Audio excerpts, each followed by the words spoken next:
So very happy to welcome the Drogheda manager Tim Clancy to League of Ireland Lives. Tim, how are you? Not bad, Jamie. As good as can be in these circumstances. Yeah, we're chatting on Sunday, late morning, early afternoon, and we were both enjoying the sunshine yesterday, so nice in lockdown to at least have some nice weather to be in for a while.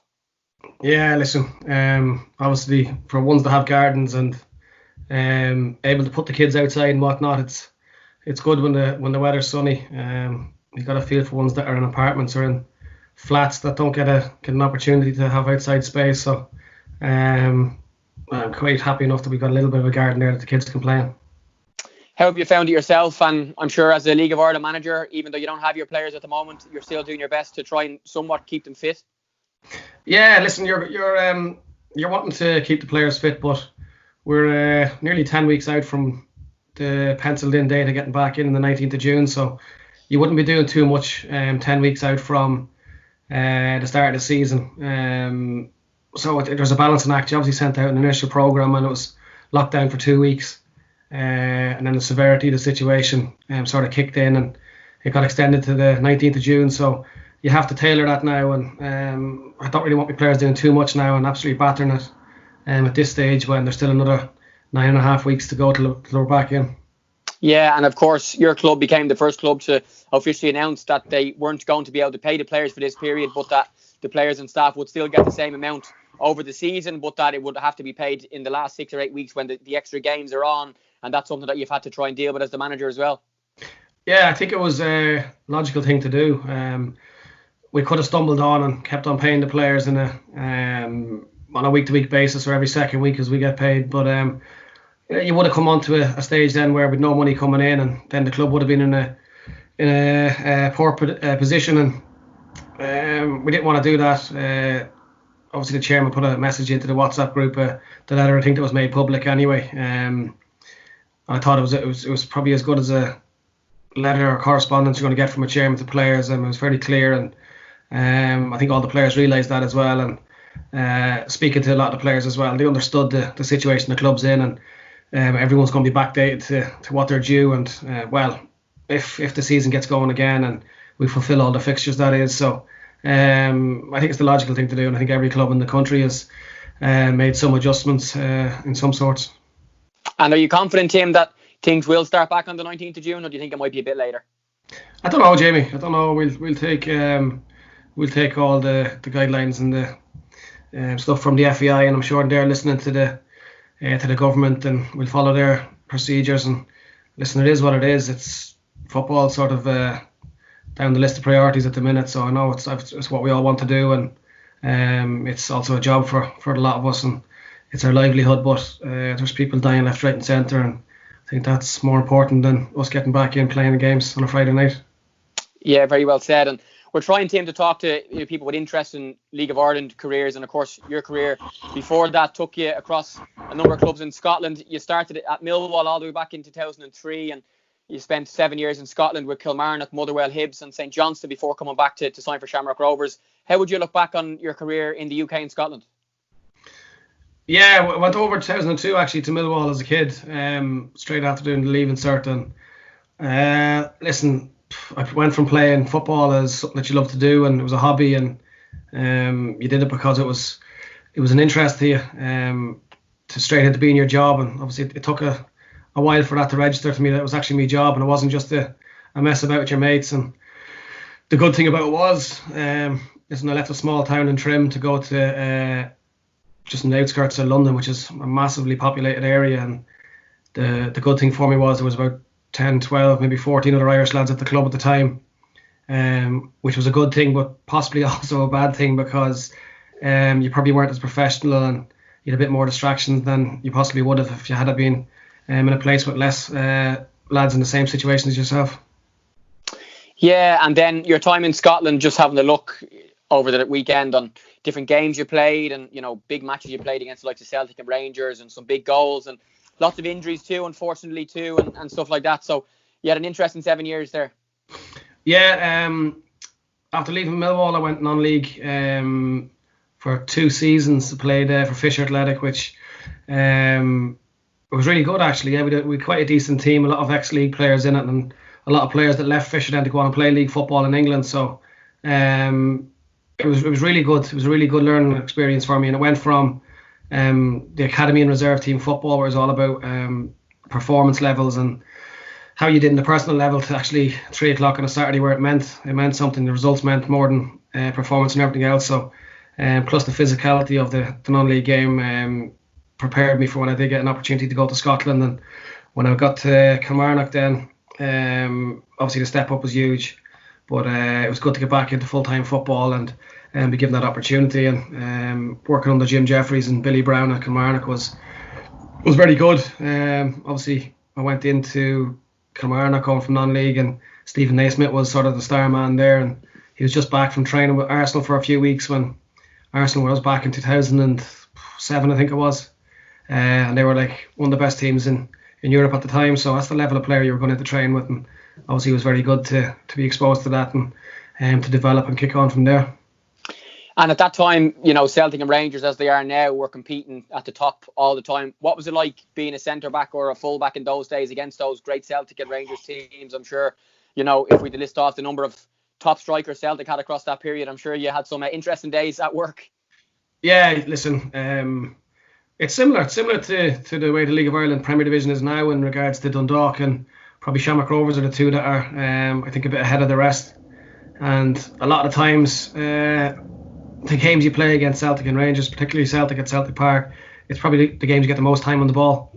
They want teams to be expansive and commit players forward, so when they turn the ball over, then they can counter-attack and obviously be effective in that regards where the space is. But yeah, listen, I went from then playing a couple of hundred people in non-league football, and I think my first game, funnily enough, was against Gretna in Fir Park. So Gretna obviously were down near the border, and we're playing in Fir Park, which was miles away, 2 hours away from where they were, so they had very little crowds.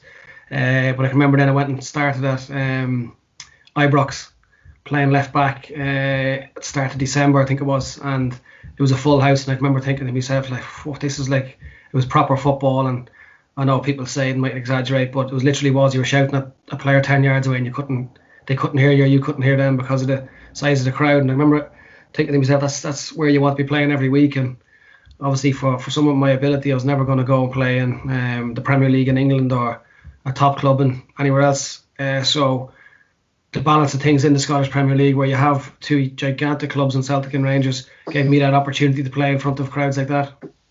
Interesting you said that about Celtic and having time on the ball, because I had Jamie McGrath on the podcast last week, and one of his early games for St Mirren this season, they were bashed 5 or 6-0 by Celtic at Celtic Park, but he said he actually felt very comfortable in possession because, as you said, Celtic, and actually at the coaching conference we were at in November or December time, Damien Duff gave a presentation of similar ideas about letting you have the ball and then trying to absolutely kill you on the counter-attack.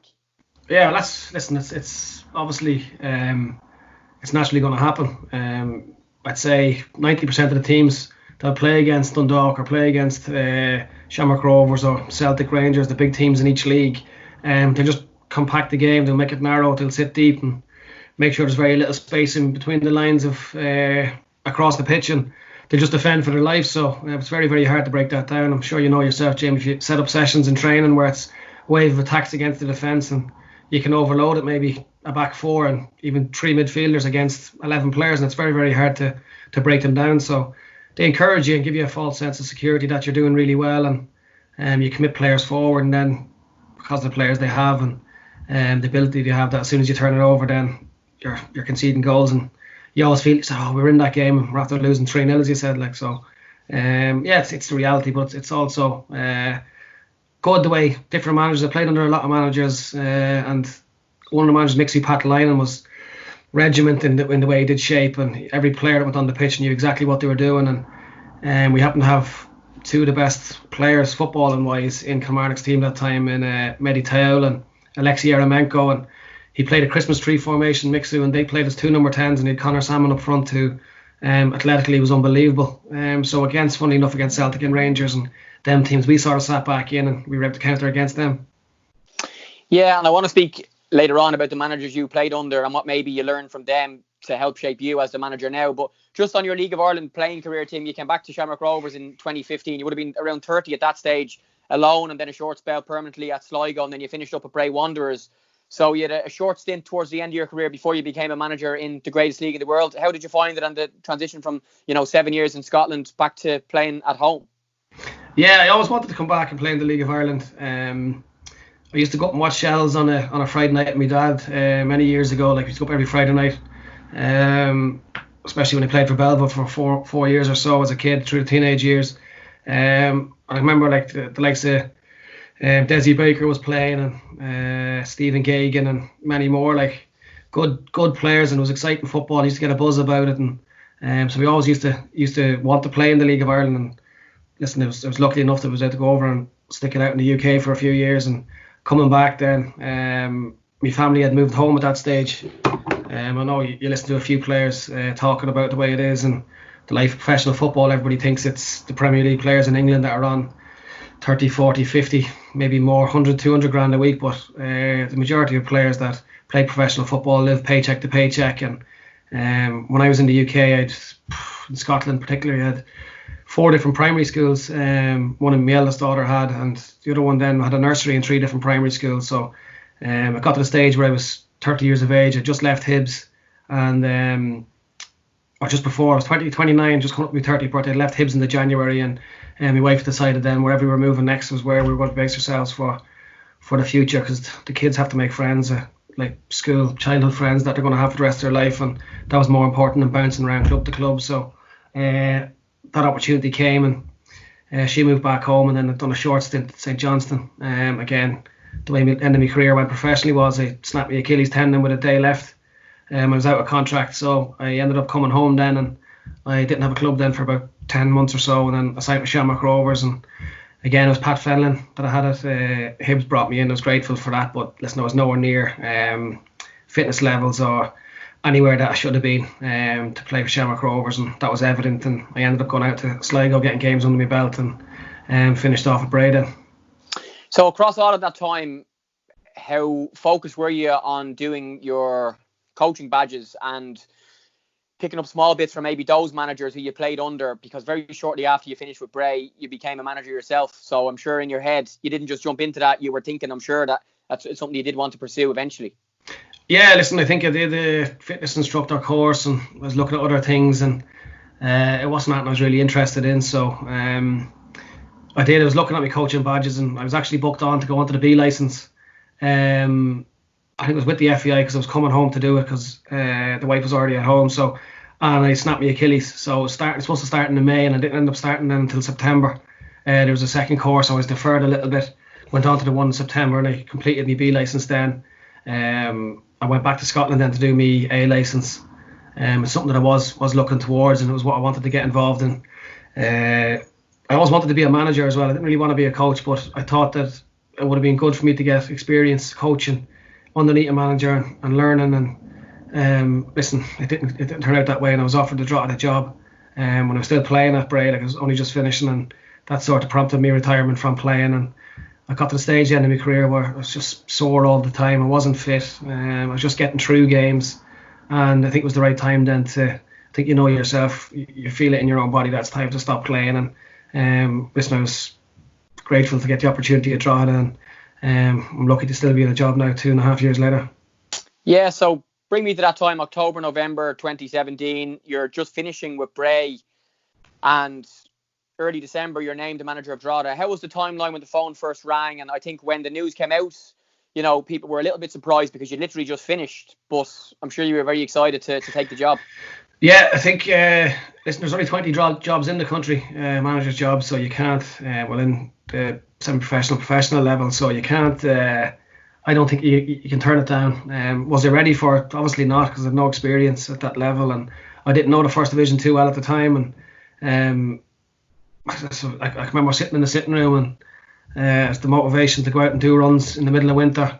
And I found that difficult when I came back home, because obviously pre-season for the last 13 years previously was in the summer, and you knew you'd finished in May, or April or May, you do your couple of weeks off, and you get back into it, and then you were training during the morning for the majority of my career. And to then motivate myself to go out and do runs and everything else when it was freezing cold in the middle of December, it was difficult. And obviously had a lot of injuries, and that took its toll on me. So when I got a phone call to say would I be interested in talking to Drogheda, they were looking for a young manager, and they'd just been relegated, and I think Pete had stepped aside, and they wanted to maybe go down a different route in regards to someone very young. And listen, when I heard that, I went and spoke to the club on a couple of occasions, and they obviously were impressed with what I said, and I really was looking forward to seeing what we could do there, and it's just happened to snowball from there. How did you flip so quickly from the mentality of a player to the mentality of a manager? I think probably the latter part of my career, from maybe going to Hibs onwards, I would always sort of consciously go on my way to try and help younger players and give advice and speak to them. And it is a dog-eat-dog world in football, and it's a very selfish industry, and a ruthless one as well. Listen, I found out myself at St Johnstone that I snapped my Achilles. It was 2 days before the Scottish Cup final. It was the last training session we were having before they travelled to the final, and I never had any contact with the manager. He never asked me how I was. I snapped my Achilles 20 yards from him on the pitch, and he never come over to me. I was stretchered off, I was brought into the physio room, which was next door to his office. I lay in the bed for an hour and a half. I knew then my career was over, because I knew the severity of a ruptured Achilles. Obviously, it's quite emotionally irritated. That's it, my career is over, blah, blah, blah. Never come into the physio room to see me as I lay there for an hour and a half. I was brought up to reception. I had to get a taxi back to my apartment. No one gave me a lift around. He happened to see me when he was walking out. He says, "I'll give you a ring." So at this stage, my wife and my kids were back home, and I was living in an apartment by myself. And I got a phone call that evening. He told me, "Don't bother coming to the final. It'd be too much for me." So obviously I rang my wife then, and she booked a flight over with the kids straight away, and came. I think it was that night she actually came over. So I wasn't sitting there by myself, and I ended up sitting in the apartment watching the Scottish Cup final then, and obviously they beat Dundee United 2-0. So you're delighted for the players that you've seen have worked very hard, but you're sort of sitting thinking that's the other side of things as well. And since that day, I've never had any contact from anyone at the club to see how I was. They offered me training facilities to come in and do me rehab, but obviously, listen, there was no wage or there was no accommodation, so it wasn't doable for me. But that's just the nature of it. So you remember things like that as well, and you try then now as a manager, when you know players are injured and whatnot, that I know how it wasn't hurtful or anything. I was well aware of experience at that stage to know what football was about, and so I'm conscious to look after the players. We did a piece a couple of years ago, Jamie, on mental health, and you can see how it affects players when this is all the world. Like, it's football it's a strange industry. You live in a bubble. You think you're important.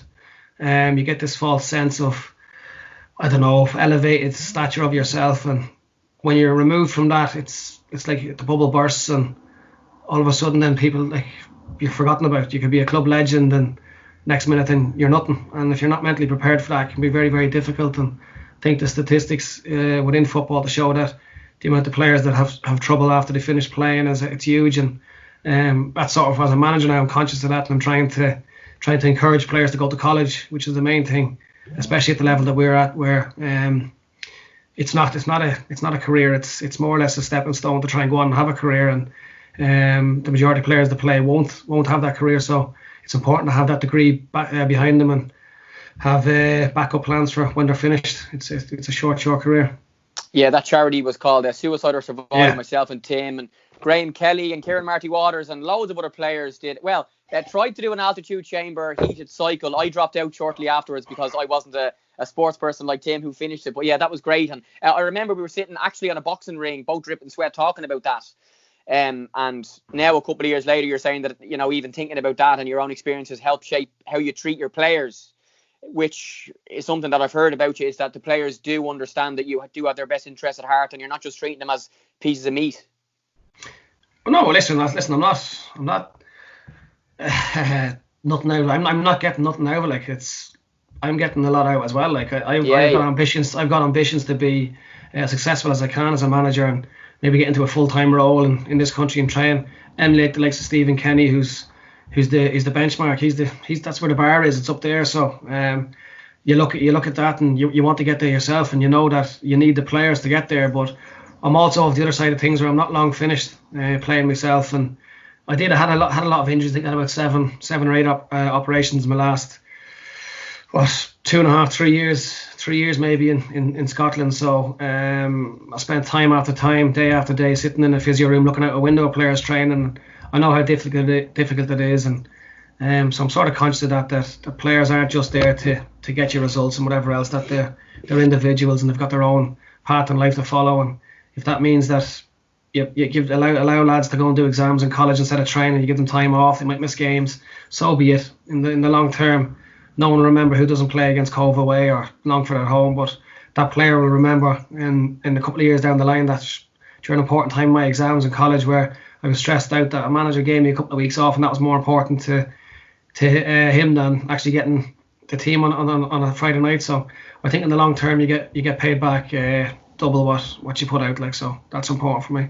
Yeah, and you've had 2 full seasons and a start of this season, made the playoffs in both occasions. Ran Shell's very close last year. What do you love about being a League of Ireland manager? I think the best part of it, and probably the worst part of it, is the Friday night, the game. It is like you prepare, you do the best you can during the week, and recruitment, and you watch the opposition, and you watch other games maybe in the Premier Division, and you see who's not playing or other people moving about, and you're picking players throughout the season that you don't just look at the best players in the opposition teams, but the ones that would fit into your team maybe the best.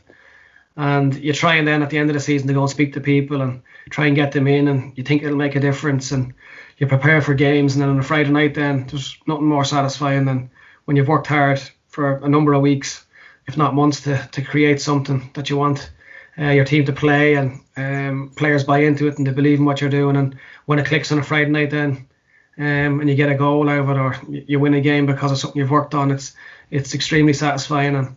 And the togetherness as well that we have as a group at Drogheda, it's really, really good. And you've a lot of experienced players. You've Dell and you've Sean Brennan and a couple of others, and them, the way they treat the young lads it's the most favourable thing that I've seen. And it's the most enjoyable thing I've played. When I came back into the League of Ireland, I felt there was a little bit of I just felt there was a little bit of, in a few clubs that I was in it, that players they'd stand over someone just to get an extra game out of it when they were coming to the end of their careers. And I'll not mention names, but I played at a club where a couple of the older players were absolutely poisonous towards the young lads.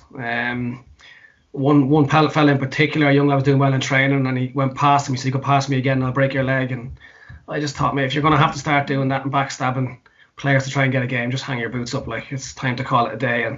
And that's what we wanted to create in Drogheda, was we wanted to encourage and bring young players through and get them into the team. And even if it's at the expense of an experienced player, you still see them trying to help them in training, and even though they're direct competition for their place, and that's pleasing. What do you not like? What do you find as the biggest challenge as a League of Ireland manager? There's nothing I don't like. I've been given an opportunity. I'm very grateful. I'm not sitting there thinking, I want to change this. Listen, you try and implement as much changes as you can. But it's understanding that clubs are working within a restricted budget and resources, and that's fine. That's the challenge, and that's where you become better, maybe man manager, or delegating jobs and getting the most out of other things. So it's all a learning curve. If I am lucky enough to go on and do better in my career, it'll be based on exactly what I'm doing here at Drogheda and the experience I'm gaining. I've made a hell of a lot of mistakes, but I'm in a position where I've got a squad of players, I've got staff, and I've also got a board that believe that what we're doing is the right thing, and there's no pressure there from them intrinsically. And it's something that I'm very, very grateful for, and I'm in a position that I'm able to maybe go 2, 3, 4 results, poor results, and there's no pressure there, and then we can bounce back and get things right in the long term. I think if you look at Shamrock Rovers, Stephen Bradley got a lot of stick maybe 3-4 years ago when they said there was a 5-year plan, and at the start it wasn't going as well as they probably wanted it to be there, and they were losing a lot of derby games against Bows, and maybe in previous seasons the board would have pulled the trigger and possibly changed manager. But you see the benefits of it now that they've stuck with Stephen, and that gap has closed from Dundalk, and at the minute they're probably the one now that are pushing the pace, and Dundalk are the ones that are going to have to probably stick it out with Shamrock Rovers rather than the other way around the last few years. And that's obviously the belief that Shamrock Rovers board had in Stephen, and it's obviously paying dividend now. Tim, talk to me about the kind of role of manager and coaching on the training pitch. And some head coaches are called a head coach, others are called a manager, and you have Kevin Doherty as the assistant manager. He's managing the league before. He's on the same new 2-year contract as you, and you both signed that maybe in September to bring it to the end of 2021. So how do you split that and man management to coaching to actually physically taking training sessions or standing back and stuff? Yeah, listen, me and Kev speak every day, a number of times a day. I'm sure every manager will say the same with their assistant. They're constantly on the phone, and you're talking numbers, what we're doing in training, who you're playing against, what type of training you want to do, if you're tweaking at and within regards to systems that the opposition play, or how you think you might be able to set up that will be the most beneficial on the Friday night. And you'll design sessions based on that. Kev takes the majority of all the sessions. What I've noticed as well playing under certain managers is when the manager's the manager, he's the coach, he's organising training, he's taking shooting, he's doing this, that and the other. I think it's too much. It's the same voice all the time, and I think get mundane and players can sort of get fed up with it. So I sort of was, from the start, I wanted to be a manager that when I come in and spoke, and I wanted the players to be engaged. I didn't want them to be disinterested because it's constantly my voice all the time, and that's why I was lucky enough to get Kev in. And he's a brilliant coach, so Kev does a lot of sessions, but I will bounce in certain things in sessions, and I'll take it and I'll do whatever I want to get across, the point I want to get across. And then I think later in the week when we do a lot of the tactical stuff, we are directly wanting stuff from players on the Friday night. That I take all that sort of stuff, so it doesn't. There's no black and white. So if it comes on a Friday night at half time and I'm giving information and telling the player you're not doing what I wanted, there's no lost ground where he'll say, well, what Kev was doing during the week was this, that, or the other. So it's clear roles, and it seems to be working quite well for us. And Tim, what type of things would be sticking in the back of your head from all those managers you played under, that maybe stuff that you liked and also stuff that maybe you didn't like, that have helped form you in a certain way, apart from your own ideals and your own philosophies and stuff? Mixu Patalainen was excellent in regards to the amount of work he did in regards to how his team were set up and how they played in definitive roles, where everyone got to a stage where when we were out of possession, that as soon as the ball broke down, everybody knew exactly where it was going, because he two number 10s in, it was into certain areas. Even if you were clearing the ball, if you couldn't see where it was, if it was a corner came in, if you were at the front post, hit it in a certain area of the pitch, and 9 out of 10 times that player would have been there. So that was really, really clear information, and obviously they had a very good season that year, Kilmarnock. So and Mixie ended up getting the Finnish national job off the back of that, so the 6 months that he was there. So that stuck out in regards to preparation for games. And Stuart McCall at Motherwell was a brilliant manager. Very rarely raised his voice. When you think of the career he had, like Scottish International, Rangers, Bradford, Sheffield United manager, a lot of experience. Very, very rarely raised his voice or have a pop. We lost the game again. It was a very good season we had. We finished third in the league that year, so I think we won 19 games out of 38, and only lost maybe 4 games outside the Old Firm in that season. So it was a remarkable season. And if we did lose a game, he'd have his little words after the game, and then before we left the change room, he goes, right, that's gone, it's dealt with, it's forgotten about, let's go again on Monday. And on Monday then his demeanour would be exactly the same as it was the week before after winning the game. So that's one thing I've took from him. And obviously at Hibs I worked under Pat Fenlon, and again at Shamrock Rovers as well. And I think Pat's honesty in the way he is, just up front, there's no back doors with him. That's not necessarily in regards to he'll tell you this like he's negative, or he'll let you know.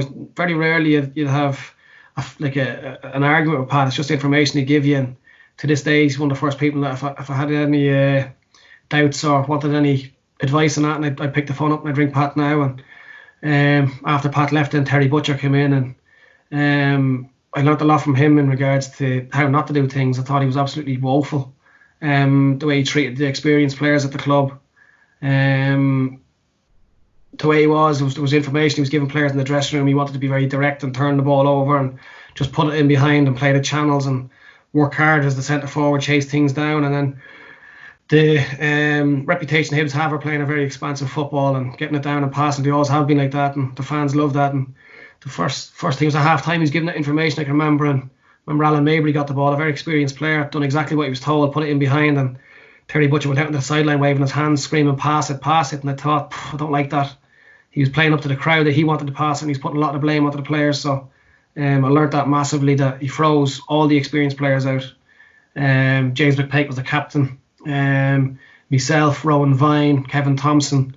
He froze out a lot of the experienced players, and I think we went from 5th in the league with Pat, and they ended up getting relegated that year. I left in the January, and at the end of the season, then he needed the experienced players. And I think even the quote that his assistant manager said was, "We shit on the experienced players, and then they shit on us when we needed them at the end of the season." So I learned that at the start of the season, or at the start when you do it, don't get on the wrong side of the players. You need them more than they need you, because if I have a bad time at Drogheda, there is no second job. I said if a player's a bad time at Drogheda, there's another 19 teams in the country you can go and play for. So that's the major thing I took out from that. Tim, a last couple of questions, because you've been very good with your time, and I know you've got the kids and stuff to look after. Your behaviour and the manager's behaviour and how they move about and what they say and their mannerisms on the sideline. You spoke there about Terry Butcher and waving his hands and the players looking over and stuff. And I know that's something that you've learned over the years since you started, because you can't be as emotional maybe as a manager as you would be as a player. How have you found that, and how you behave translating to them on the pitch? Yeah, it's something that I have to improve on it. I've had a 4-game ban and a 3-game ban last year. So it's hard. I think it's a difficult job for any referee and linesman, the fourth official, because you've constantly 2 managers, the same decision, and both managers are always disagreeing over the decision, and if it's not me in his ear, it's someone else, and it can be very difficult for them. And obviously, they can't see everything. We make mistakes as managers, players make mistakes, so officials are going to make mistakes as well. But I think they have to understand as well that this is our profession, and this is the career path that I want to go down. So if things are going against us, especially in big games that could make a massive difference throughout the season, you're going to get emotional, and you might go overboard a little bit. And I think there has to be sort of an understanding from where we are as well. And that's not just black and white. And it's like anything, Jamie, the way you speak to people, if you speak to them in the right manner, they'll treat you well. If they speak to you in the right manner, you'll end up treating them well as well. So, but no, it's if players got sent off for doing what I did in the sideline, I have a massive pop to player. So, I've got a proper rein myself in, I suppose, and set a better example for my players, that if my behaviour on the sidelines a lot better, that I expect more from them on the pitch as well. So. But at the same time, you don't want to be sitting there like Louis van Gaal with your clipboard and your notepad and not saying a word. And I wasn't really asking about the referees. I was more about, the information you give, or if a player plays a bad pass or misses a chance or does something brilliant, that they know that you're going to be with them, as opposed to having a go at them. Particularly with some of your younger players, a good example of that is someone like Luke McNally last season, or Conor Kane, who's been with you for a couple of years as a young player, and they probably know, you've had young keepers in as well, that they can go and try things, and you're not going to absolutely cane them if they make a mistake.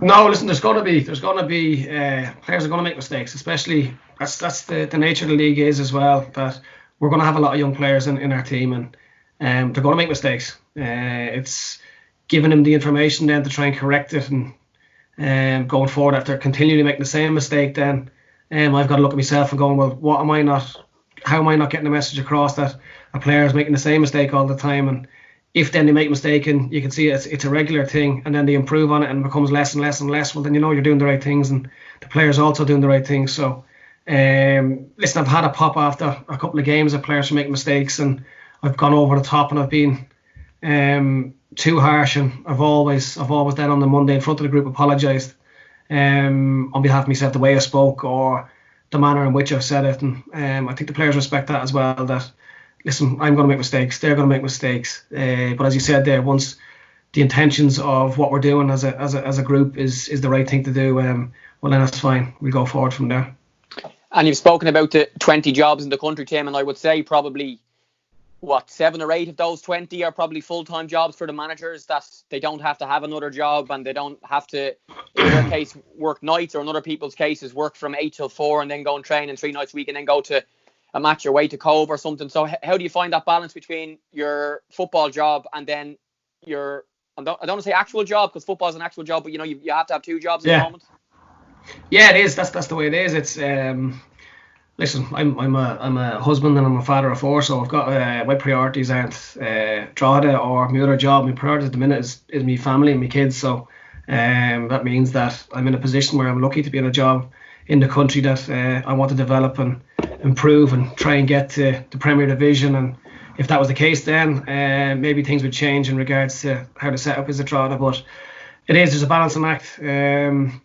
that's probably the bit I was touching on earlier about you live in a bubble and people think there's just no life outside of football. But as soon as you're removed from that, and it's a big shock to you that, listen, you get on with it. You just go, and I'm working in Musgraves over in Kilcock at the minute, so really enjoying it in there as well. And it's a good thing as well, because football can be 24/7, especially as a manager, and maybe for the couple of hours that I'm over there every night, it's a little bit of a release from constantly thinking about games and formations and players and whatever else, training sessions. So I can see it as a good thing. But listen, further down the line, obviously I want to get into full-time football, and that's my aim. And at the minute then, just keeping the balance between the work not affecting me preparation for games or training, and the quality that we produce for the players is the priority for myself and Kev.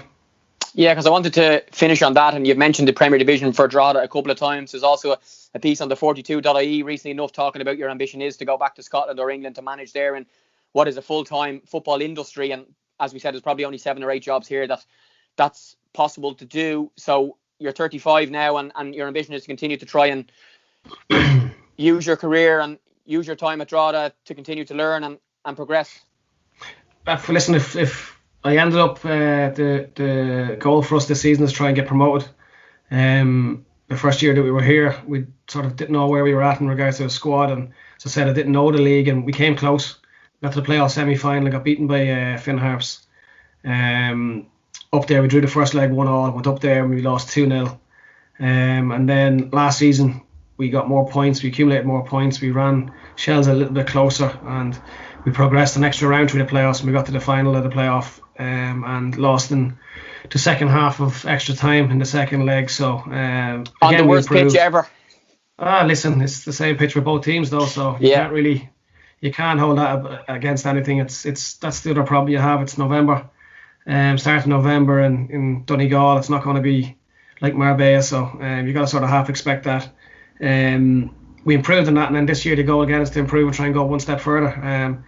We got to the second last game of the season against Shells, so if we can go one step further and possibly try and win the league, or if it is the playoffs, try and go one step further in the playoff. And the priority for us is to try and get promoted. And then if we are promoted, we're in a position where we're in the top league in the country, which is the top 10 teams, and that's somewhere then I'd try and improve and try and develop and go on. And you never know the situation. It could be a situation that Drogheda could end up getting financial situation of help, or from a local businessman, or you just never know. And I could stay at Drogheda for a long time and be successful in the League of Ireland, and that'd be pleasing as well.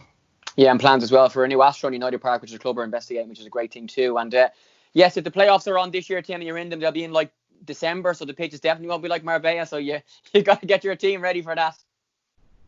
That's it. You got to try and, if you can, try and win the league and go up directly. But if not, if you're in the playoffs, so be it. You've got to go and play whatever pitches they are. It's I've sort of thought about it in regards to the playoff final being over one leg, a one off game, maybe in a neutral venue. And I know that the ladies, the women's FAI Cup finals on before the men's one.